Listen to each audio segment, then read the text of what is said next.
Get ready. It's going to be a very, very intense journey. Begin. What's up, everybody, to a special episode of Frameskip. I am one of your hosts for the evening, Elijah Steele, and with me is George Charles Manson Loftus. Oh, we're sticking with that? No, but it's the first thing that came to mind. Well, we're doing that. Okay, cool. That's I don't know if you still want Cam Newton or I don't know Jonnu Smith or I was saying last week. I think I might have to change it to George Jonnu Smith Loftus. No offense to Hunter Henry, but I just assume he's going to break an arm in week 3. No offense to Hunter Henry. Yeah. I had somebody in my one league, it's a dynasty league, keep in mind, try and trade me Hunter Henry and a 3rd round draft pick for Kyle Pitts. Get out of here. Are you kidding me? Then he goes, I think that's a pretty fair deal. At which point I stopped responding. Kyle Pitts is projected to be like the Jerry Rice of tight ends. Like, get the hell out of here. Like, he's basically a wide receiver who's just big enough to block. Like, no. Like, he's going to be ideally Gronk without the injury history. I traded 3 first-round picks to get the 1-1 overall, so I could draft Kyle Pitts in my one dynasty league. In a dynasty league, I think you made the right call. I'm going to be rocking 2 tight ends every single week. Yeah, you are. Those little hams you fit in your pants. Well, little ham pants. Do you know who my other one is? Let's see. I'm guessing Kelsey. No. McFadden. Or sorry, Waller. Sorry. In my head, I said Darren, and I was like, Darren McFadden. Darren Waller. Yes. Oh, yeah, man. Darren McFadden. I'm pretty sure he might still be alive. Hey, man, he was a flex I used in like 2016. I think I won my league that year. All because of McFadden. He just carried me over the line. Well, he was like the 3rd string Cowboys running back at that point. Yeah, I think you're right. He was. Yeah, Darren Waller and Kyle Pitts. I'm going to be rocking in that league. Oh, man, I'm starting a keeper league. This is a bonus episode, so it's okay if we take a minute to get to our topic. I'm starting a keeper league. I won the overall first pick, which basically means I get 3 keepers. I can't keep Pat Mahomes because I kept him last year. So I was going to keep Josh Allen. Ooh, good choice. And then I can't decide if I want to keep Tyreek Hill or DK Metcalf.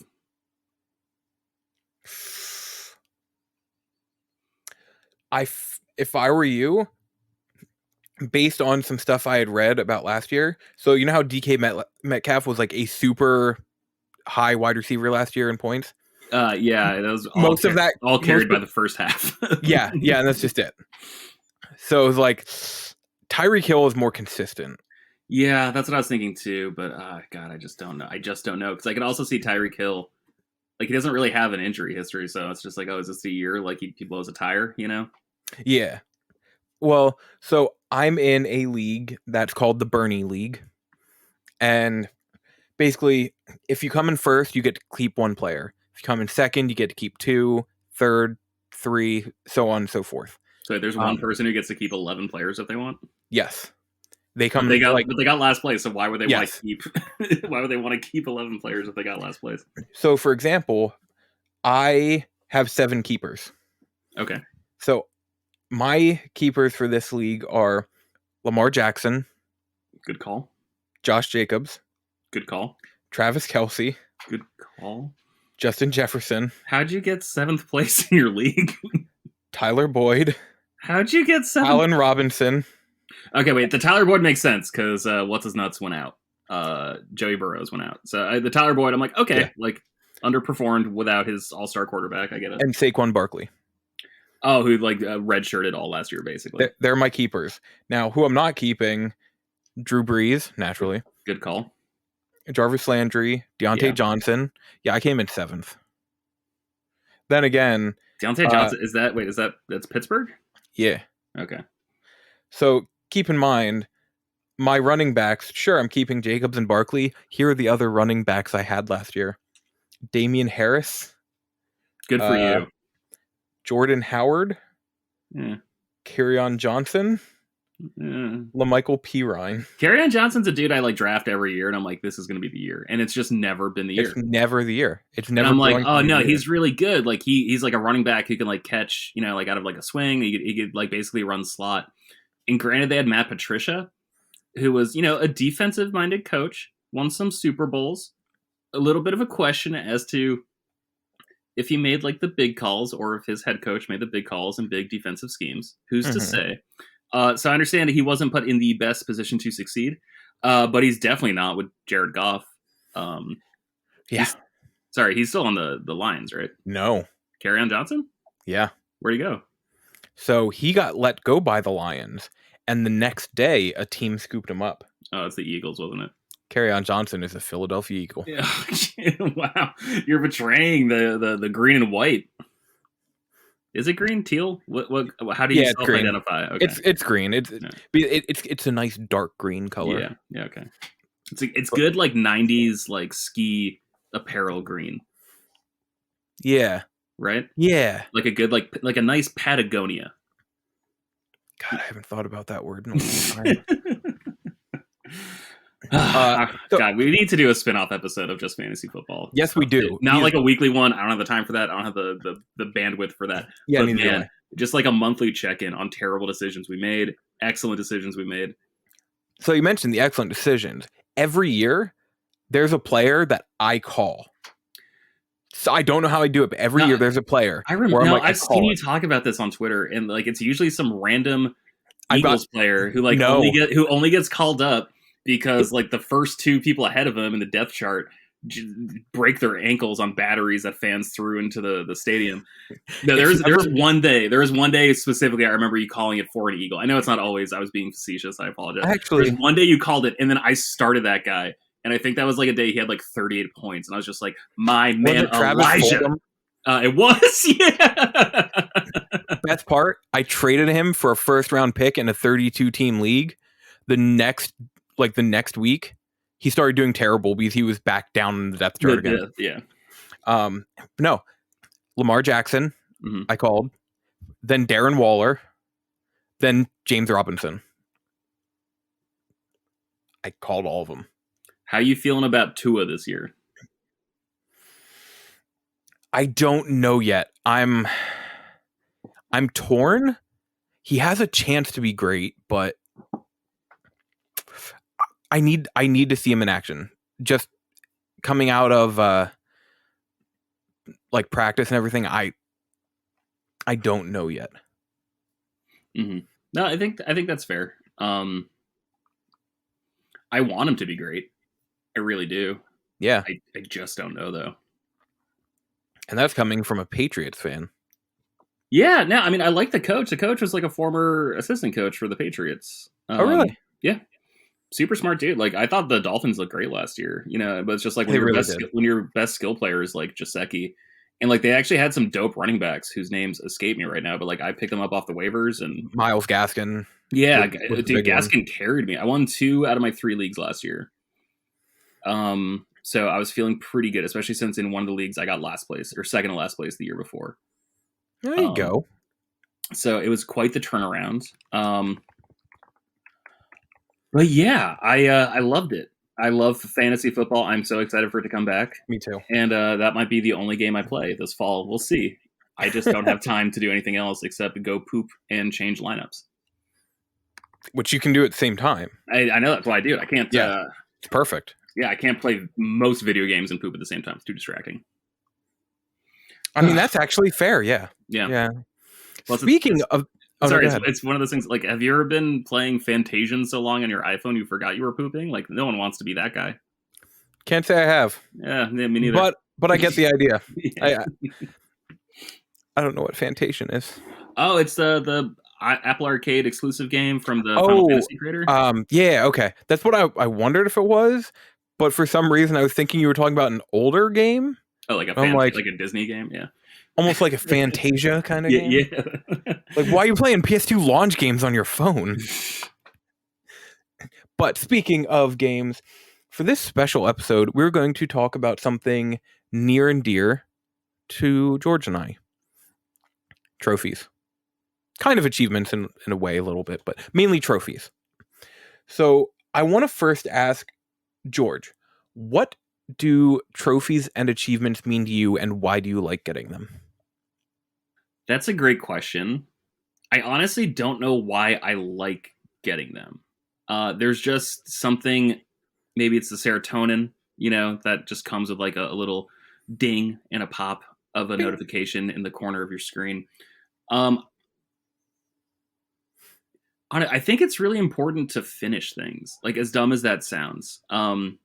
And I don't want this to be like, I don't mean to sound gatekeepy. Like, I don't want you to feel bad if you don't finish things, especially video games. Like, please enjoy them however you want to enjoy them. There's no wrong way to enjoy a video game unless you're like using one to like stab someone. That's the wrong way to enjoy a video game. But also send that video in because I'm really curious how that would happen. Yeah, and give us your home address so we could forward it to the nearest police precinct too. Just kidding. We're not narcs, but we might have to submit that to authorities. Just send it to me. It's fine. Just send it to Elisha. It's fine. There's just something really special about like completing something. I'm going to talk about it a little bit when we go into a list. Spoilers, we made a list. I love lists. I really like that trophies sort of tell you what's possible in a game. Sometimes it's really clear. Sometimes it's not. Sometimes they just like ask you to like change how you play a little bit to get a trophy. I've done that plenty of times. But yeah, I just really like the idea of someone setting a challenge and me completing it. I've talked about it before. Like, I used to get like really bad panic attacks. They're a little bit more spread out now.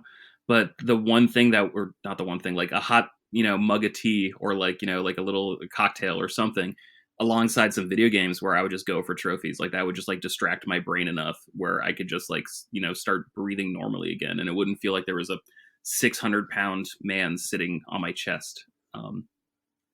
Fair. So yeah, the distractions, like the guide that like a trophy gives you, just like telling you like if you do X, you will get Y. Like I just really like that, and again, just the completion aspect of it. Yeah, like, no, you have a lot more trophies. What is it that drives you to get trophies? So one of the big things is, and it all started actually with the Elder Scrolls 4 Oblivion on Xbox 360. Me wanting to get the achievements for it caused me to play that game for so much longer than I normally would have, because I was ready to beat the story, but I'm like, wait, I want to do all this other stuff the game says I can do. And because of the achievements in that game, I did the whole Thieves Guild quest. I did the Dark Brotherhood quest. I did all these things that I normally wouldn't have done. But another aspect of it is it kind of gives me another reason to play a game again. Some games, for example, will be like, you get trophies for beating the game, but then there are certain trophies for in a section do this certain thing or make this choice or stuff like that. And for example, I like playing BioShock pretty much every year. And what I'll do is then I'll go look at, all right, what trophies don't I have yet? This one, this one, this one. All right, I'll replay it and I'll focus on these. And it gives me a reason to replay these games other than just replaying them.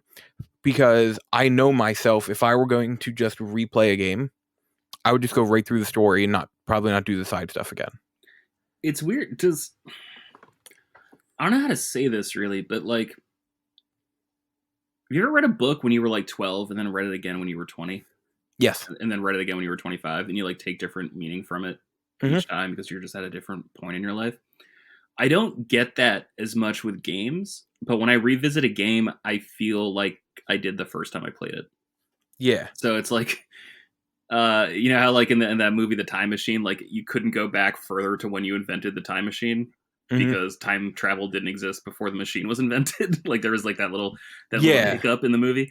It feels like that where when I replay a game, I'm instantly transported back to where I was the first time I played it.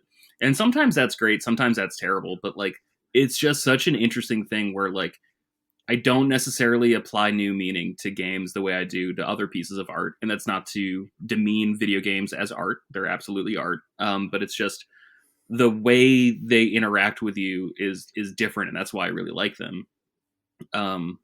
But yeah, no, that's super fascinating. I love the way you play games. Then, like, that's such a cool thing. Where like it really is like, okay, I'm gonna go ski this mountain. Okay, well, I did the first 2 trails. Like, let me hit, like the diamond trail. Let me just see what that's like. And then like each year, you just go back and just carve out a little slice. That's super cool. That's a great way to approach it. And another thing I really like about them, it helps me. So I don't have the best memory.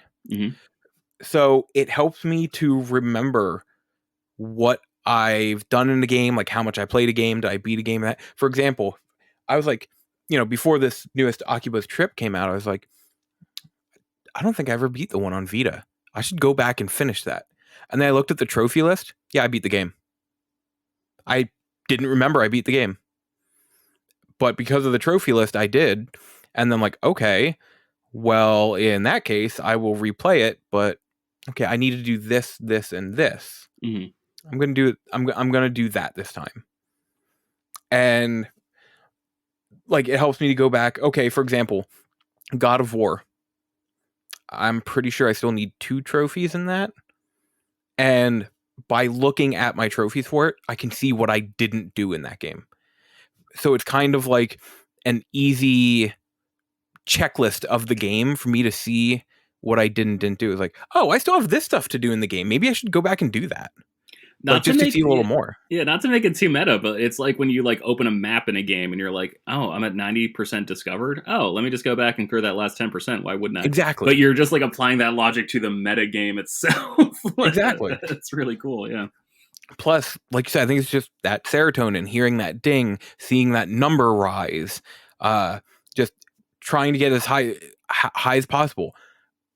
If you look at the shelves behind me, I'm a collector.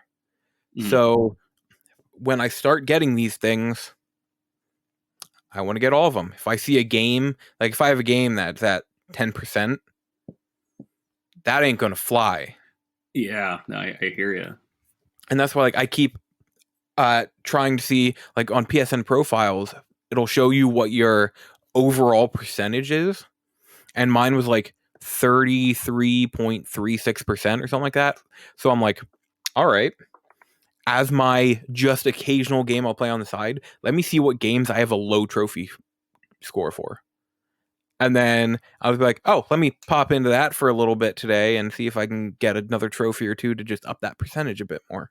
Mm-hmm. And actually, I did have my trophy percentage at like 31 or something like that. And by doing that, I boosted up to 33. It's just seeing that number rise. I'm at 32, which also happens to be Marcus Smart's 3-point shot percentage. It all comes back around. I'm feeling pretty good. Not too good, because I think Marcus Smart's about to get traded off the Celtics. But I will follow that dude wherever he goes, and I am cool as hell having his shot percentage, 3-point shot percentage as my trophies. Yeah. For me, it was the trophies per day. Like, I just keep thinking about like that Matthew McConaughey like me, and being like, those are rookie numbers. Got to pump it up.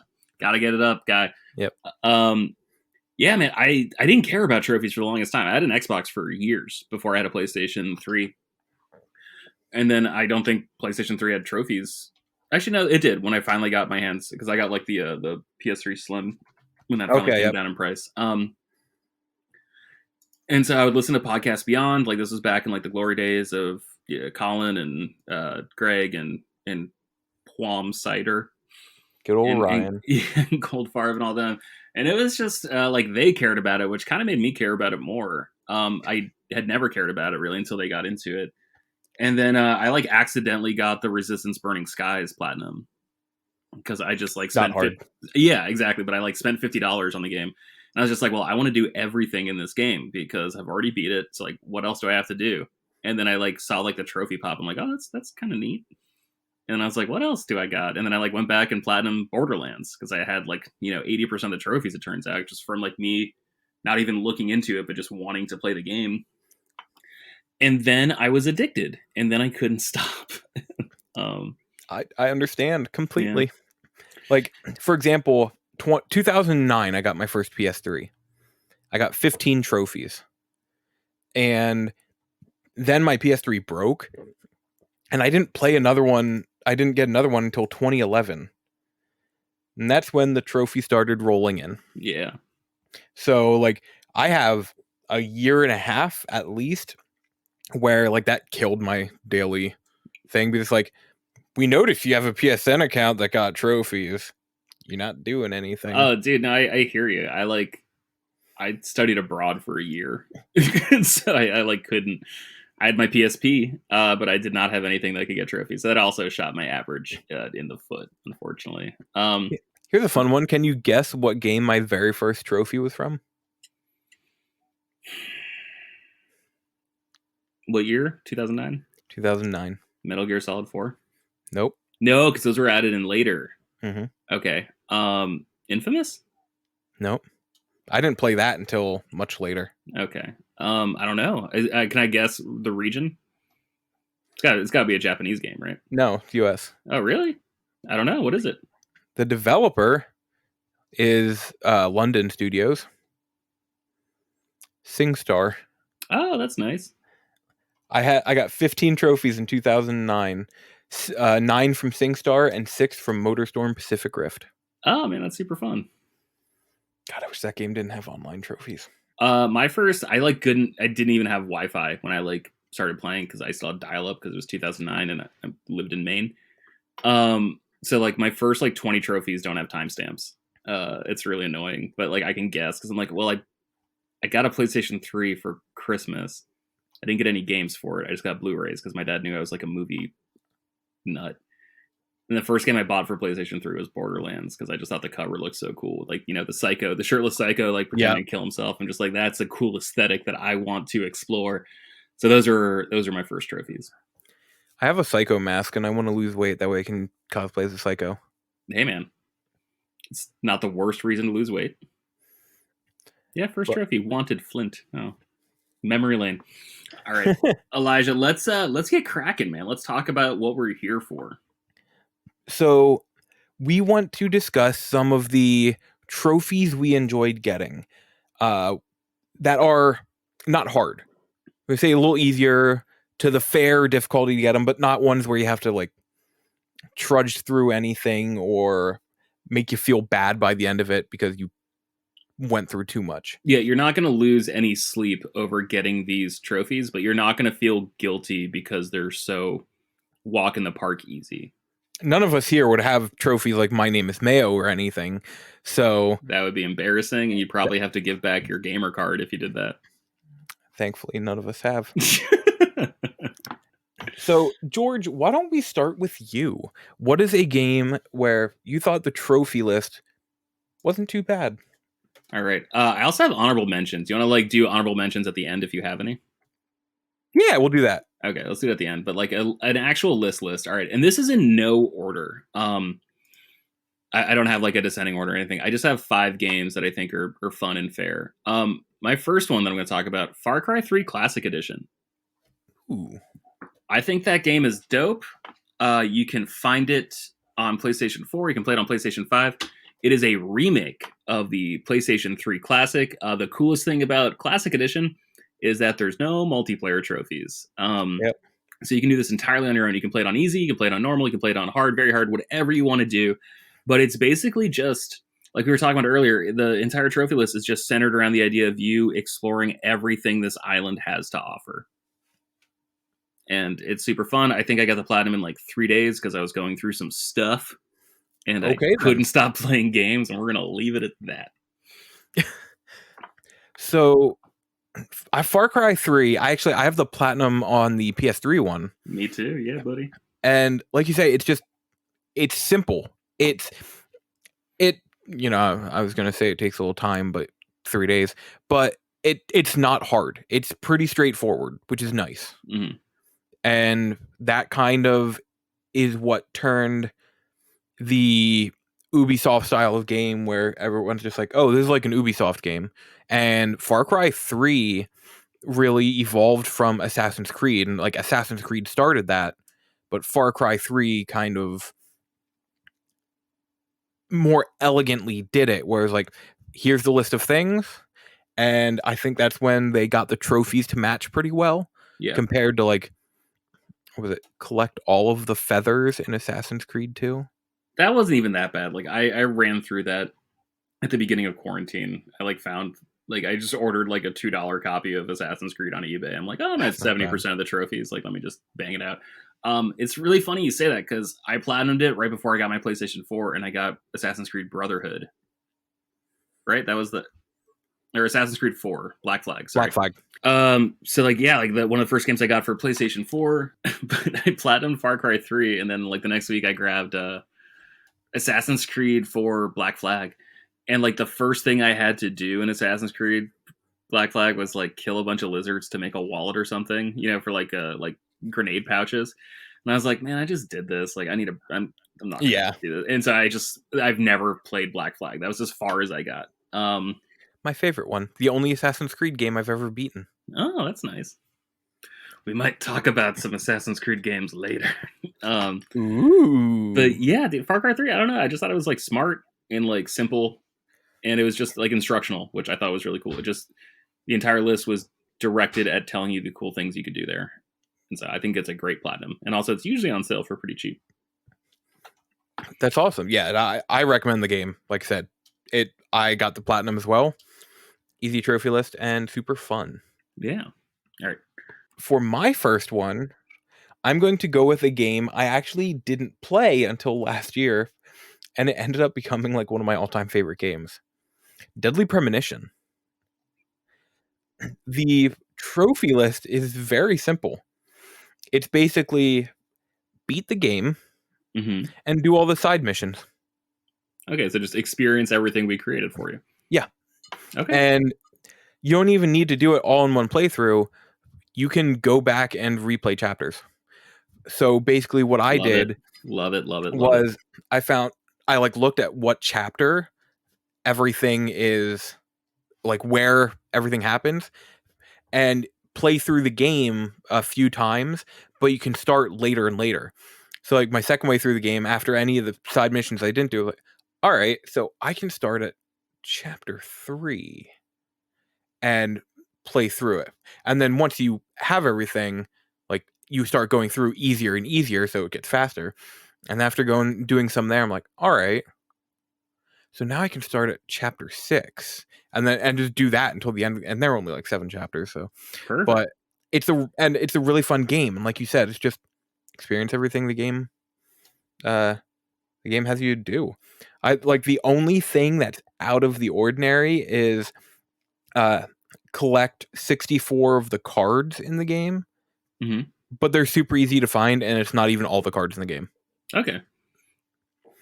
That's kind of like Far Cry 3, where there's like 200 something collectibles, and they're like, yeah, just find like 160 of them. You don't have to find all of them. It's fine. Let us know that you can find these things. You don't have to do all of them. I think if I were to make a game that has a trophy like that, I would just make the trophy "You did good, kid." That'll do, Peg. But yeah, like I said, Deadly Premonition, easy-ish trophy list. Just play the game. Cool.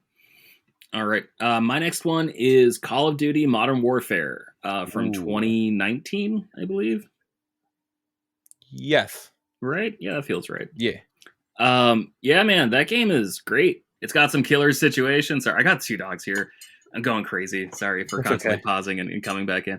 It's got a nice short campaign that feels just like a really, really well-produced movie. And like you're doing questionable things, but like the game talks about how questionable the things you're doing are. So it doesn't just like war crimes, cool. It's like we're committing war crimes. Are we any better than the enemies we're choosing to fight? And like it actually like asks questions, but like you can do it all in one playthrough.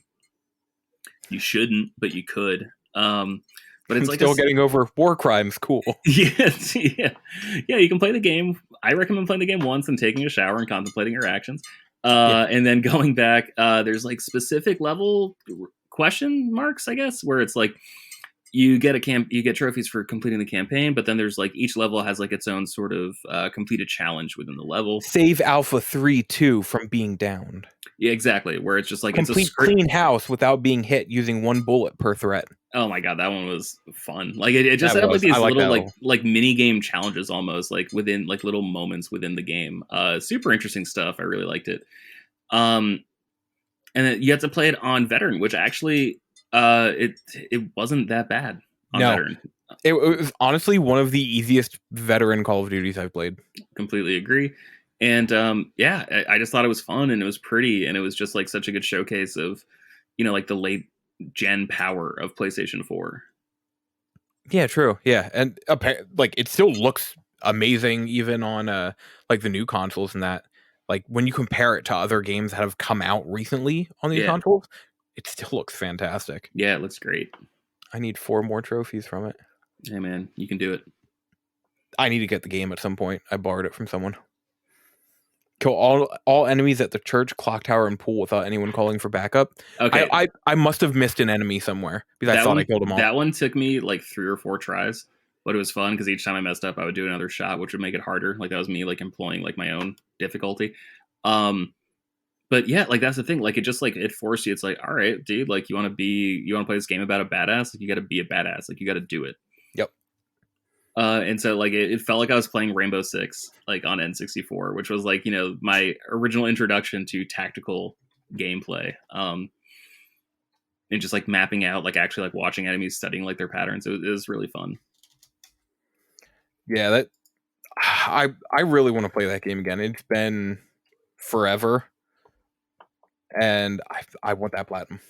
Well, hey, guess what? It'll only take you like 5 hours to get through the campaign. So the next one I want to talk about is actually a very anime game. I know, shocking coming from me. Elijah? Right? It's Kill la Kill IF. Ooh, like based off the show. Yes. Okay. It is. God, I don't even know what they're called. An arena fighter, I think it is. It's not a fighting game, but it's a fighting game 3D set usually in like an arena. Like a Dynasty Warriors without the critical path, right? Like without the Dynasty Warriors without the critical path and usually like one enemy. Oh, okay. So nothing like Dynasty Warriors. Okay, my bad. I'm going to shut up and let you explain it. But the trophies are rather easy. Basically, there was play through the 2 campaigns, which aren't very long. Obtain S rating in all story mode battles. There were only 1 or 2 that were kind of challenging, but I specifically say kind of challenging. Everything else I got by accident. Win 50 consecutive battles in survival challenge.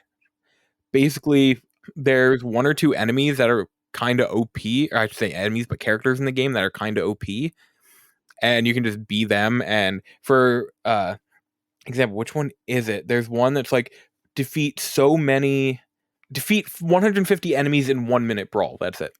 And I tried it with a couple characters, and I could not for the life of me get it. But then I'm like, oh right, that OP character they mentioned. Yeah, it took less than a minute, and I had like 300 enemies. It was just super easy. Okay. But basically, just play the game, and you'll get stuff. Awesome. And is it? Do you recommend watching the anime first? Does it matter? So you might get more out of it, but basically, do you know anything about the IF games out of Japan? No. Oh wait, that's so. IF games, we actually don't get many that come over here. Okay. It's basically, they call them IF, but if is a very apt way of putting it, because it's usually like a story, but a what if scenario. Oh, okay. So while it follows the story of the anime a bit, it also deviates for a bit of a different story.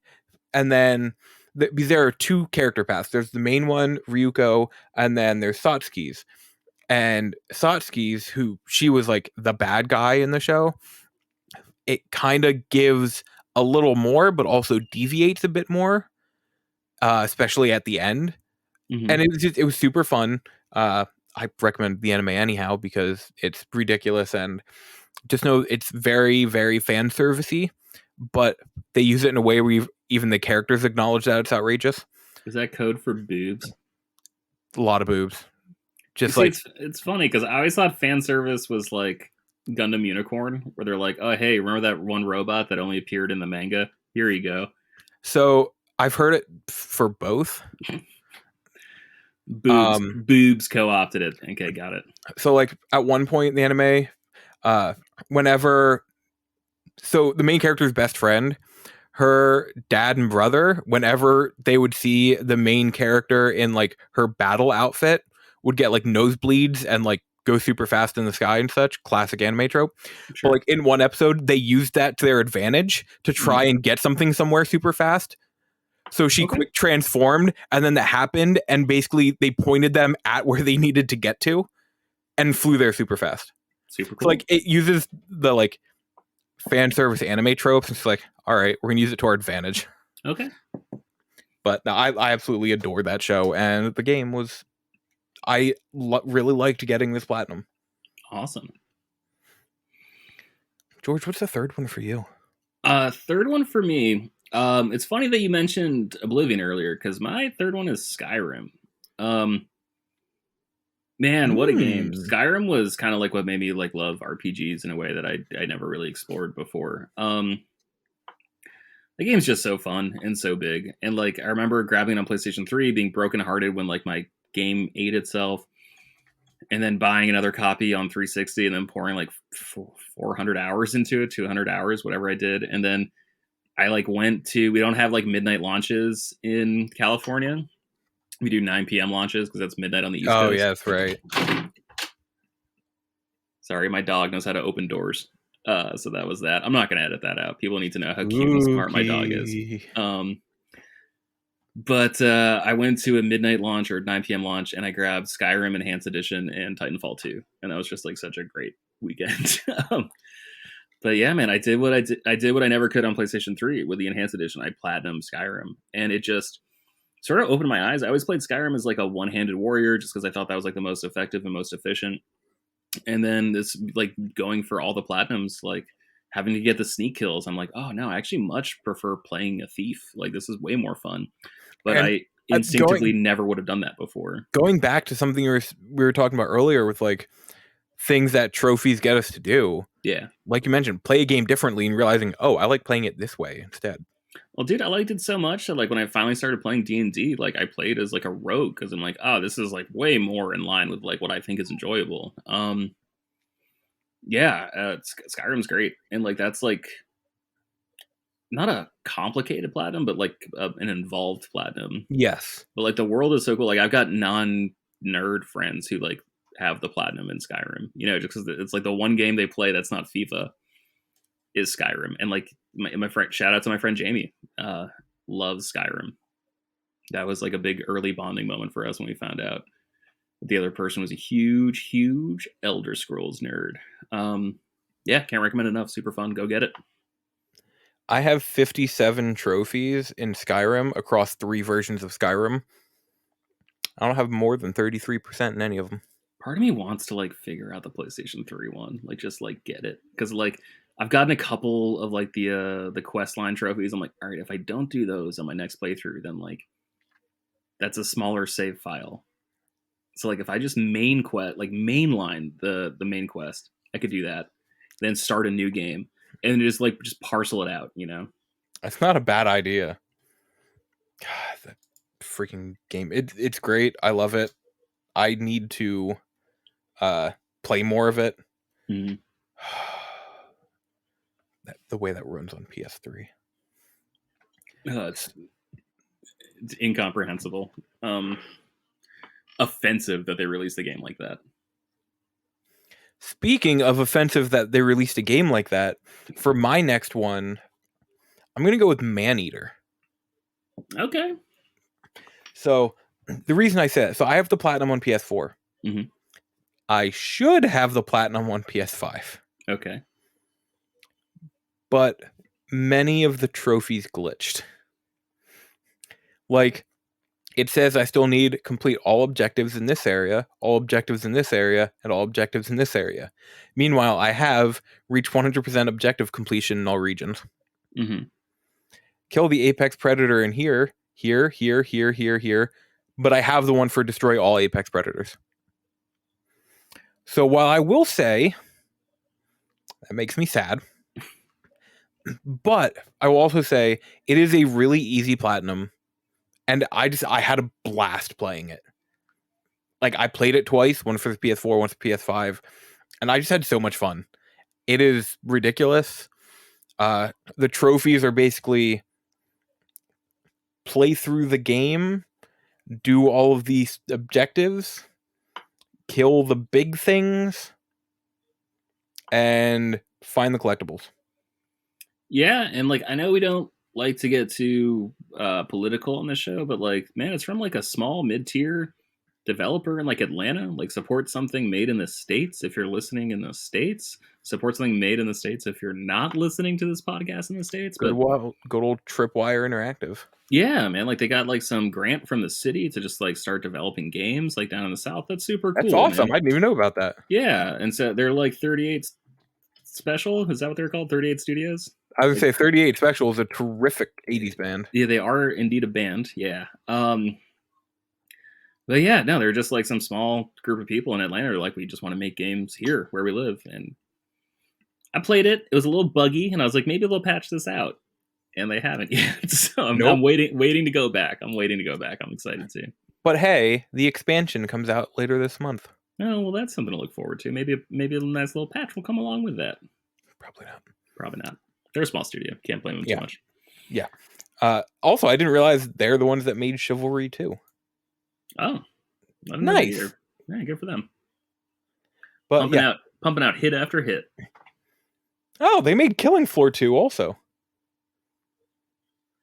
Damn, they went from Killing Floor to Maneater, yeah, to Chivalry 2. Wow, that's some range.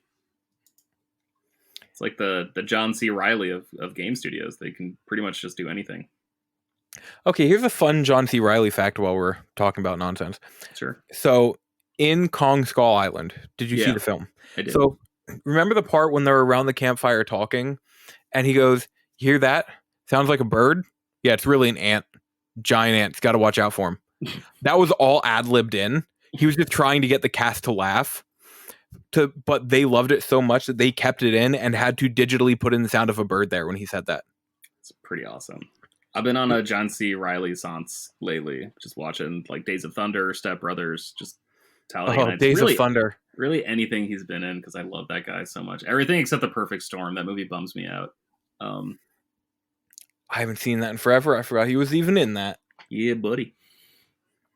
All right, game number 4, right? Yes. All right. This one's kind of a little out there, but there's a game called Reverie. Oh, yeah. Which I cannot recommend enough. It is basically Legend of Zelda: A Link to the Past, except you're a kid visiting his grandparents in New Zealand, and instead of a sword, you've got a cricket paddle. Instead of like a bow and arrow, you've got a dart gun. But it is just like a 2-dimensional action adventure game. It is so much fun. There is one annoying trophy where you have to play air hockey against a calculator, I think, or like a computer. That is literally the only annoying trophy in the entire game. Everything else is just an absolute delight. And you still have my attention, though, because air hockey against a calculator? It might be a microwave. I can't. It was a couple. Like I got the platinum a couple years ago. I know you played against something funny that was technological. Maybe a VCR. I can't entirely remember. But that was like the only like, what the hell is this trophy? But then it was because it was the only one. I just like obsessed over it. I was just like, okay, this is so dumb, but I gotta do it. I gotta beat it. That game is so much fun, and it's just, I don't think you're ever gonna get like an achievement style system on Nintendo. So this is like the closest thing to you getting a Legend of Zelda Platinum, I guess. No, super fun, super breezy, and it's just like a fun, well-made game. I can't recommend it enough. I've heard of it. I've never played it, but I have seen it before, and I realized why. PlayAsia did a physical copy for PS4 and Vita. Oh, cool. Yeah, it's cross-play. So if you get it on one, you can play it on the other. I played it on my Vita, and it was just like a great way to just, hang out with my Vita for 12 hours across a weekend. I mean, there are a ton of great ways to hang out with the Vita, but hey, that's one of these times we're just going to get drunk and talk about the Vita on a podcast. I feel bad. I feel like I've done a 180 on the Vita. Like I love the Vita because I only had a PSP Go, but then I got a PSP 3000. I'm like, oh no, this is like way better. We'll talk about PlayStation handheld. Okay, that sounds good. Well, it's just like, oh man, this is like a Vita that they made games for. This is pretty tight. Yeah, I said it. I know, it hurts. They being Sony. Yeah. Third parties did great on Vita. All right, your number 4. My number 4 is Control. Ooh, okay. So we both know I absolutely adore this game. Yeah. It's my favorite game of 2019. I tried telling everyone to play it before, and they just didn't yet until earlier this year, and everyone loved it. But the trophies are super easy in it. There's one trophy that really gave me a hard time, but I hear it has since been fixed. And it complete 5 bureau alerts, and they'll randomly pop up. But when I played it, so the game first came out, they patched it because people were saying that the bureau alerts were coming along too fast, like too many of them. So then they patched it to scarcen them more. Complete 5 bureau alerts. I completed 1 during the main games. I figured, I'll do the rest afterwards when I'm stronger. I literally played an extra 12 hours and got 1 more bureau alert. That's not what you want. So I came back when the first DLC came back and ended up getting, because they fixed it to patch them in at a more regular interval again. Okay. So that shouldn't be a problem anymore. But everything else is just complete the game, unlock this ability, kill this many things, complete this many side quests, complete this much of this currency, spend ability points, get the biggest one, collect 120 collectibles. There are hundreds of collectibles in this game. Like literally they want you to get less than a third of the collectibles in the game for the most collectibles trophy. Defeat things like bosses, kill enemies with these abilities. That's it. Those are the trophies. Dope. Love it. Yeah, it's super easy and super fun. And actually, I'm gonna play the PS5 edition now that I have a like 4K. I want to wait until I got like a 4K screen because I want to play this. I love this game. I want to play it the best I can. Sure. When I was trying it out before, apparently I got a trophy, so it's giving me 1%, which means guess I got to play it now. Gotta get the other 99. Got to get that percentage up.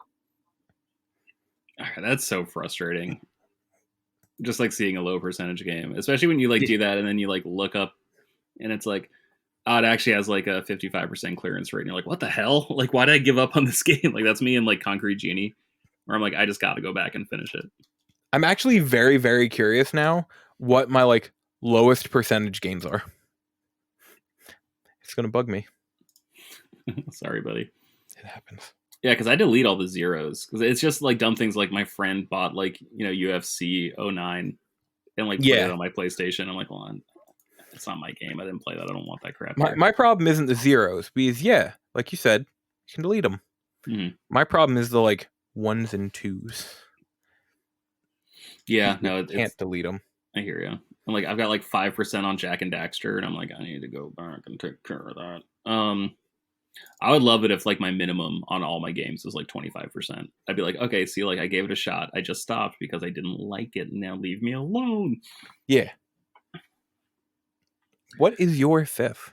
My 5th. This one is definitely the most involved. It is definitely the most grindy. I'm the only person I know in my friend group who has it. Star Wars Battlefront 2. I think that is a fantastic platinum. And you guys are so lucky because when I was getting the platinum, there was no co-op mode. And that is just, I started playing on Xbox last week with some friends because like we should all just hang out and play together. I went up 15 levels in like 2 nights. I'm like, oh man, this took a lot longer when there was no double XP weekend or double XP Wednesdays. And like you had to play against other players all the time. Yeah.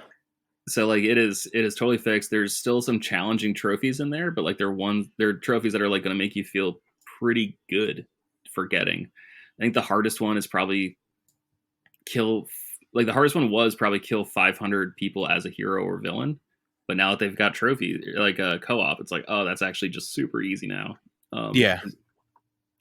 The only way to like guarantee you could do it was like playing heroes versus villains. And so it's just like, all right, cool. I'm going to kill 8 villains at a time, I guess, maybe if I'm lucky, and just do this 200 times. Just hope I get it over with. But now that you can just play as Dooku and, just rack up 50 kills in one, it's like, oh, this will take me an afternoon. Some of the star fighter trophies are still kind of challenging, but I was just never good at that. So mileage may vary. I think it's super fun. I think it is a great multiplayer. Platinum way easier and way less random than the first Battlefront, which I will never platinum. Yeah. But like, I got the platinum in Battlefield 1. I got the platinum in Battlefield 4. Like, DICE just makes like grindy but fun and like achievable platinums. There's one like impossible trophy in Battlefield 5. But besides that, that's like their only sort of outlier. That in Battlefront 1. So 2 out of the last 5 ain't bad. No, not bad at all. What's yours? So you did what's probably your most involved game, and I will do mine. So this game's trophies aren't hard. It's very time consuming. Like, that's the biggest thing I will give it. It is very time consuming, but it's not hard. I'm excited. Hit me.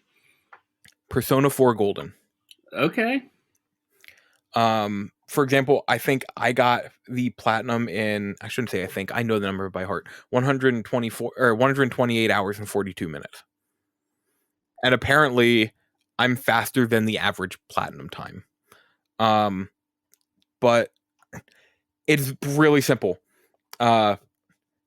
Play through, rescue, defeat, do persona fusions, which you're going to do anyhow, register skill cards, which you're going to do anyhow, form 50 all-out attacks. That's, you get farther in the game, you're going to do it almost every fight. There are some that you need to do, like, so complete the persona compendium is get every persona in the game. But once you realize what you're doing, it's super easy, and just you can basically just find a list online. Here are all the personas, and here's how you get them or who you need to fuse to get them. Like, oh, tough. Okay. But you get it across multiple playthroughs, right? No. You can get the platinum in one playthrough? Yes. Damn. Okay. Basically, yeah, max out all social. Oh, no, you're right. Because max out all social qualities. I got the second playthrough. So I did 2 playthroughs in 128 hours and 42 minutes. Gotcha. Okay. Because the hardest part about a game like that to me isn't the gameplay itself, but it's just like you have an idea of what you want to do, not even what you're supposed to do, but like how the story is supposed to go according to you, and remembering to do something different the second time. Yes. Like that sounds like the hardest part. And like Skyrim, it's so hard to like get out of like your normal play pattern. It's super fun and exciting when you do, but like it just, I always like, but if I'm not paying attention, all of a sudden I'm like a one-handed warrior again, Like, one thing that helps is games, specifically games just like this, you can't do some stuff in the first playthrough. And it's usually what you want to do. But your stats, like your social stats or whatever, aren't good enough. So when you bring that all into the second playthrough, then you can choose the stuff you actually wanted to choose in the first place. Okay. And that's what made Persona 4 Golden really simple like that. Because there are many times where I'm like, okay, but I want to do this, but I'm not high enough, so I guess I'll go with this one. This one makes me sound like a jackass, so I guess next time I actually sound like a good person. So yeah, that's probably the most in-depth trophy list I have in general, but it's not hard. The only one so there's one for here, 250 of Risei's navigation lines. You could always do what I did, which was print out a 14-page fact sheet where then as I would go into battle, I would hear a line, be like, all right, look through, cross that one off. Oh my god, that's incredible. That's insane, but that's incredible. Yes. That's how I did this trophy list. I had a 14-page printout just of all the lines she says. All right, well, like, yeah, I think you win for most involved game because Battlefront 2, the trophies explain what to do. None of them are like real curveballs. They take time, but you're not like constantly like checking out trophy guides to make sure. So congratulations, Elijah. You are the winner for most involved platinum trophy. Like I said, it's super easy. It's just time consuming. Sure. And it's a great game. So. Yeah, I guess it's a masterful piece of art. Yeah. All right. I got some honorable mentions. Shoot me. That I want to kick off. You know what I mean? Don't actually shoot me. All right. So we don't have to go into like super long discussions about these. I don't even have this platinum, but I have a friend, Fabio, who has been on this podcast before. He has 2 platinum trophies, and they're in the next 2 games I'm about to talk about. It is in Spider-Man. Oh, yeah. Okay. And it is in Jedi Fallen Order. Oh, yeah. He absolutely loved Jedi Fallen Order. I stopped playing on PlayStation and started playing on Xbox because that was the only console I had available to me. Game's awesome. And I can totally see why that would be like a fun and fair platinum where it just asks you again to like explore every nook and cranny of this very detailed world that they created for you. I'm going to add Miles Morales into that. Miles Morales is way faster than the original Spider-Man. I think it's the better game, just not only because like Miles Morales is a more interesting character than Peter Parker, but just because he has a more, but because he has a more interesting like power set than Peter Parker. So that one's super fun. It requires you to do a second playthrough, which is like kind of annoying, but you can just like burn through that in so like fast. 5 hours. Yeah. And just basically like, it's kind of like having an album and just like skipping to your favorite songs as opposed to like listening to the album from start to finish. Where like I was just like speed through. I'm like, I don't care about this part. I don't care about this part. Then like, oh, big emotional beat. No, I want to cry again. I'm going to watch this. Like, Burnout Paradise. The reason I didn't list this in top 5 is just because it is kind of like multiplayer dependent. And when I say multiplayer dependent, like Star Wars Battlefront's multiplayer dependent, but Burnout Paradise like requires some like coordination. Or like you have to have 8 people in a specific area at once, and like not everyone is willing to accommodate that. You might have to set up some gaming sessions like on PSN profiles or something. But super fun platinum. I got that on PS3 and PS4. Uncharted, any of the original trilogy. I can't speak to 4. I don't know what that platinum's like. My least favorite part about Uncharted is like you can absolutely do it in like 1.5 playthroughs, but it's just like, man, it's just so like game breaking when you're like, in like this really intense firefight and you have to like go over into a corner and grab an artifact. Like that's just like the one thing where I'm like, man, this is how you know you're not playing a movie. Assassin's Creed Origins and Assassin's Creed Odyssey. Origins is like a 40-hour platinum. Odyssey is like a 100-hour platinum. Took me, I think, 120 hours to 100% Odyssey. Love my time with it. Absolutely fantastic game. I love Origins. That one's probably like, if you're curious about like the new type of Assassin's Creed games, I recommend starting there just because it is the shortest between Origins, Odyssey, and Valhalla. And like I said, super fun, easy, not easy, but like fair platinum. Mm-hmm. And finally, this one might border too close on easy. Ratchet and Clank Rift Apart. Oh yeah. It felt like playing like a really good animated movie, and I was very happy when I finally saw that platinum pop. I actually almost brought up Miles Morales as one of mine.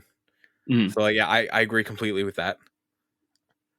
It did everything the original Spider-Man game, and it knew when to like pump the brakes. Like it knew It knew when you'd had enough of a mechanic they invented. And like as fun as the mechanic is, like you just don't want to do it for more than the amount that they asked you to do it in Miles Morales. Yeah, exactly. Which was a problem with the original, where like it did feel like, okay, like how many gang wars do I have to stop, man? Like I'm tired. Like I enjoy the original game, but I don't think it's that great because it just felt too long for me. Yeah. Because before I even finished the story, I'm like, why is this still going? Like, that was why I love Miles Morales so much. It took everything I love about the other ones, like, all right, now we're going to make it shorter. Make it, I felt like there wasn't as much padding in there. For sure. Yeah, I mean, to bring it back to comics, like, it's totally the difference between, like, here's like a big 12-issue Spider-Man arc. It's like, oh man, that's cool that it took an entire year, but that's just, it's a lot, man. And then like that, as opposed to just like a solid like 3-issue miniseries, Yep. you know. And I'm just like, okay, you say everything you need to say. There's no wasted panel. Like, yep.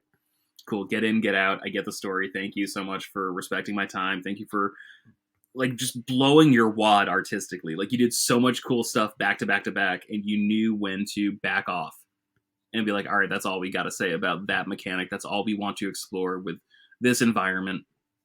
Super well done. Very good. Less is more mentality when developing that game.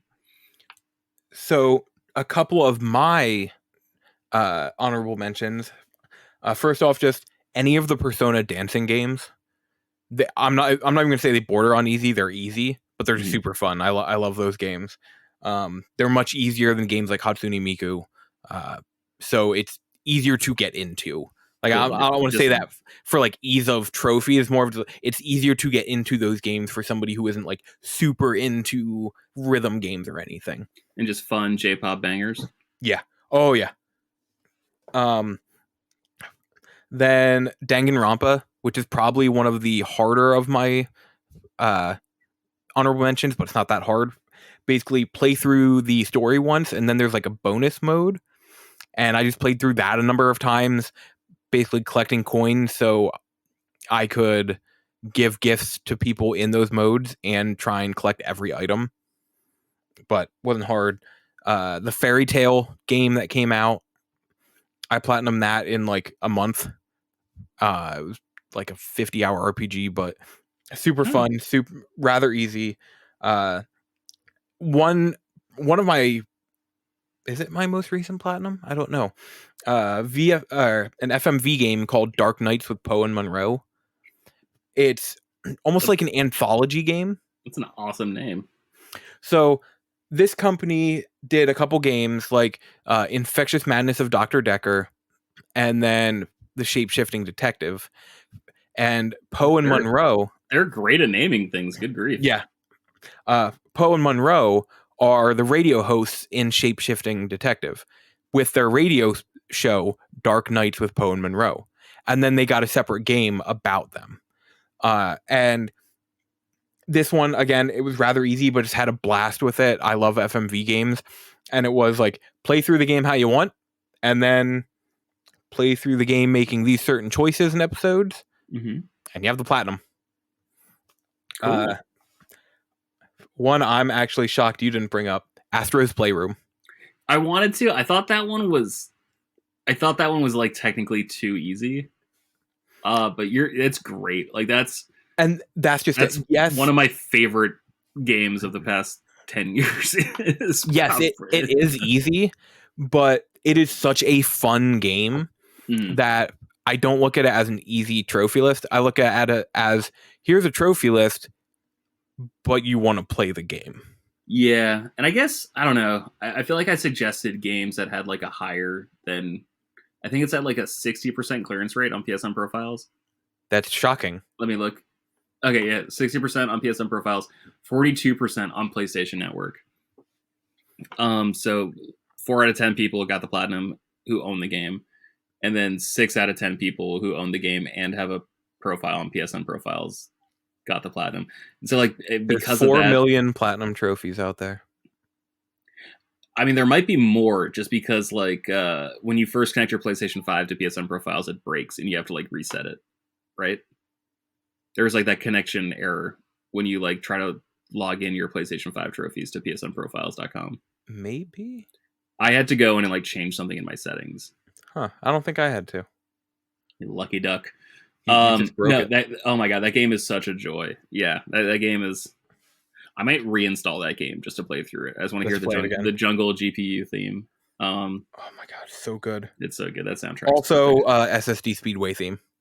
Oh, so good. That entire game is just masterful. It's like the best Nintendo game that Nintendo didn't make.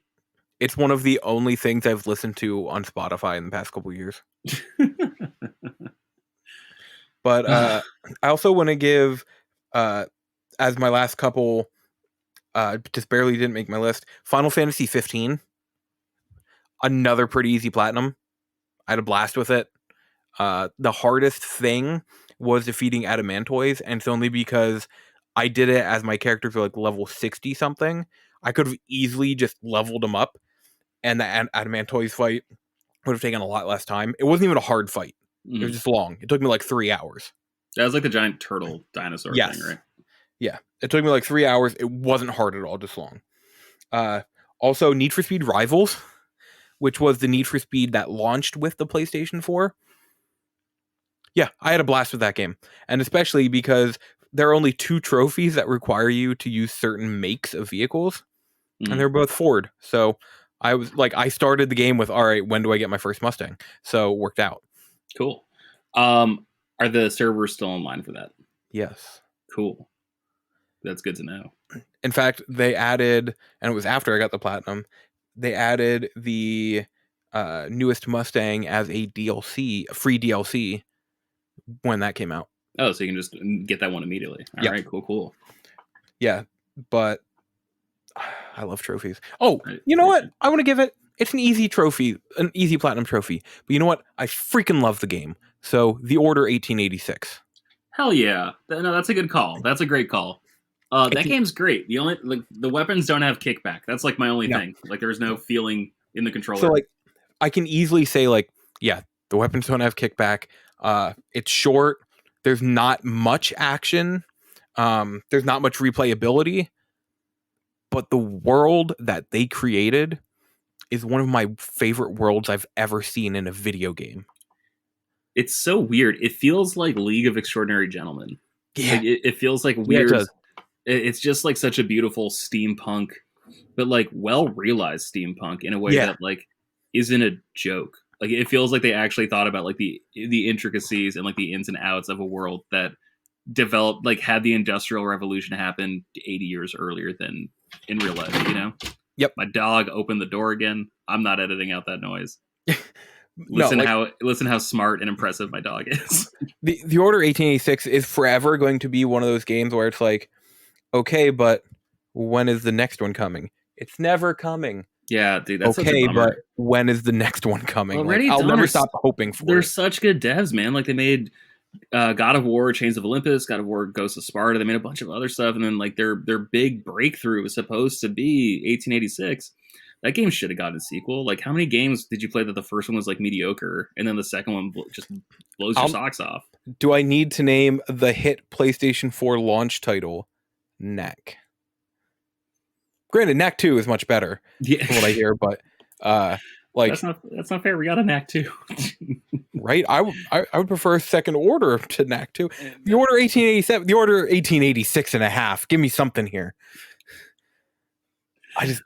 I want more from that world. Give me a comic or something. Give me more from that world. Also, it's a single player game, so you can go out, buy that game right now, get a nice, fun, easy trophy, and see a cool world. Yeah. All right, well, there you have it. There's probably closer to 20 easy, fair platinums that you can go out and start bolstering your trophy list with. And I'm looking at my 1% games right now, and guess I know some things I'm going to need to start playing soon. Yeah, buddy. Have fun this weekend. Train Sim World. All right. You ready to take us home? You ready to take us home, Elijah? I am. I own all the DLC to that game. Thank you, everybody, for joining us. And you know what? I want to hear from everyone out here.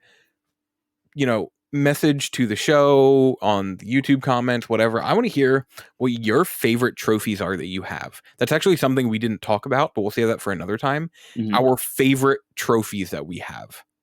Not necessarily favorite platinums, but certain trophies themselves, even if there are any that stuck out, and not just rarest, but like important ones too. Yeah, I actually have a few, but I want to hear from everyone. What are your favorite trophies? What are games you recommend that have easier trophy lists? Let me hear them. Maybe I don't have them yet. Yeah, hit us with something fair. Make us challenge us. And If you say my name is Mayo, I already have the platinum, so you don't need to say that one. Yeah, my name is Mayo too. I do. Son of a bitch. But yeah, thanks everybody for joining us. You can find us on Twitter at GB Loftus for George. Don't follow him. At Seth 90s Kid. Don't follow him. At Austin J. Eller. You can follow him. You can find Coach at frameskippod, which will never stop being funny to me. Hilarious.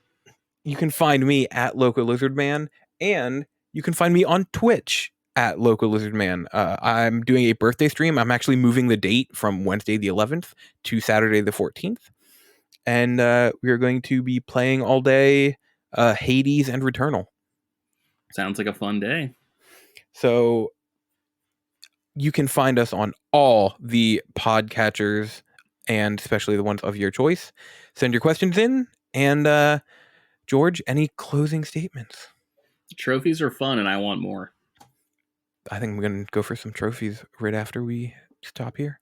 I'm going to go for some laundry, but then I'm going to go to bed. But then I'm going to wake up and do the work I was supposed to do before going to bed. But then I might play a video game. That's the spirit. Until then. Until next time. Yeah. Good night, listeners. Good night. Love you, Elijah. Take care, bud. Love you too.